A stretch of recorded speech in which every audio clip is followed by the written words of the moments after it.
వ్యాపారస్తులు మాయాజాలం ఏంటంటే ఎక్స్పోర్టర్స్ ఏమో వాళ్ళు ఆర్డర్స్ తీసుకునేటప్పుడు డాలర్స్లో తీసుకుంటారు.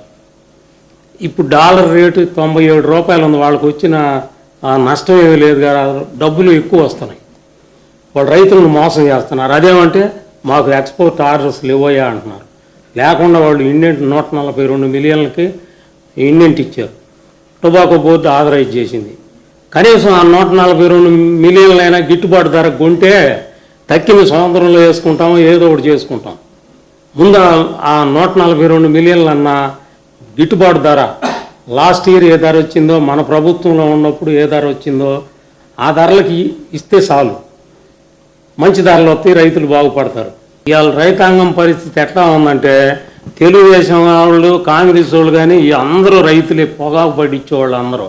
ఆ పార్టీ ఈ పార్టీ అని కాకుండా మీ జగన్మోహన్ రెడ్డిని దేశరాండయ్యా మాకు ధరలు వస్తాయి అని అంటున్నారు అందరూ. ఎక్కడ పట్టినా ఇదే గోల. మీరు ఆ జగన్మోహన్ రెడ్డి గారిని అన్న దేశరాండయ్యా మేము గెట్టును పడతాము, ఆయన ప్రభుత్వంలో మంచి ధరలు వచ్చినాయి, రైతాంగం అంతా బాగుపడ్డారు, వర్షాలు కురిసినాయి, బాగా పొగాకు మంచి రంగు వచ్చింది, అన్నీ చేసినాయి. ఇప్పుడు చంద్రబాబు వచ్చాడు, వానలు పోయినాయి, అన్నీ పోయినాయి, పండించిన పంటకి ఏ పంటకి గిట్టుబాటు ధర లేదు అని చెప్తా ఉన్నారు అందరూ.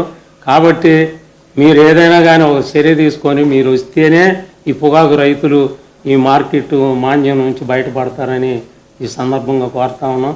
అదే ఎక్స్పోర్టర్స్ పరిస్థితి అదైతే వీళ్ళు ఆ సిగరెట్ మ్యానుఫ్యాక్చరర్స్ వీళ్ళందరూ మాకు జిఎస్టీ పెంచారు, జిఎస్టీ తగ్గించమని అడుగుతున్నారు. జిఎస్టీ ముందు కడతారు, తర్వాత రీఎంబర్స్మెంట్ తీసుకుంటారు, వాళ్ళకి వచ్చి నష్టం ఏమి లేదు. కాకపోతే ఏంటంటే అది ఒక వంక చూపించి రైతు దగ్గర నుంచి తక్కువ తీసుకోవాలా. పొగాకు వేసేటప్పుడేమో, ప్లాంటేషన్ వేసేటప్పుడేమో ఐటీసీ వాళ్ళు, జీపీఐ వాళ్ళు ఓళ్ళల్లో బృందాలుగా తిరుగుతారు. తిరిగి బ్యారెల్ దగ్గరకు వచ్చి మీరు ఎక్కువ వెళ్ళి ఈ సంవత్సరం బాగుంటుంది, మార్కెట్ బ్రహ్మాండంగా ఉంటుంది, ఇతర దేశాల్లో తక్కువ పండింది పొగాకు అని చెప్తారు, వేపిస్తారు. అదే వర్షాలు లేక నీళ్లు కట్టాల్సిన పరిస్థితి వచ్చే మేము కావాలంటే మేము పైపులు కూడా ఇస్తాము, మీరు నీళ్లు కట్టుకోండి, బాగా బ్రహ్మాండంగా పండించుకోండి అని చెబుతారు. తర్వాత ఏలాం కేంద్రాల్లో పొగాకు తీసుకొస్తే ఇది తెల్లంగా ఉంది, ఇది నల్లంగా ఉందని వంకబెట్టి తక్కువ రేటుకి అందరూ సిండికేట్ అయ్యి అది ఏలంగా లేదు, అసలు మొత్తం సిండికేట్ అయ్యి వాళ్ళు ఇష్టం వచ్చినట్టు దోపిడీ చేస్తున్నారు రైతుని.